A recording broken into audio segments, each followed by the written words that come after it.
एक छोटे से गांव के पास, जहां के पेड़ पौधे आसमान को छूने लगे थे, एक बगीचे में एक अजीब घटना घटी। गांव वाले कहते थे कि रात्रि में वहां कुछ अजीब सी आवाजें सुनाई देती थीं, और कहानियों में बात होती थी कि उन आवाजों की जड़ बगीचे में छुपी हुए जिन्नात की वजह से थी। रात के अंधेरे में समृद्ध ने एक लैंटर्न लेकर अपनी बहन के साथ बगीचे की ओर बढ़ा। बगीचे के द्वार पर ही उन्होंने अचानक एक अजीब सी किरण देखी जो चांदनी की तरह चमक रही थी। धीरे धीरे बढ़ते हुए उन्होंने देखा कि किरण एक बड़े पेड़ की ओर इशारा कर रही है।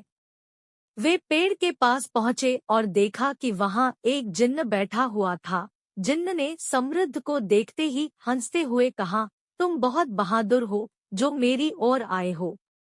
समृद्ध ने धैर्य से कहा, तुम्हारी बुराइयों की खबरें गांव में फैली हुई है, लेकिन मैं जानना चाहता हूँ कि तुम्हारे इस स्थान का रहस्य क्या है और तुम गांव वालों के लिए कैसे सहायक हो सकते हो।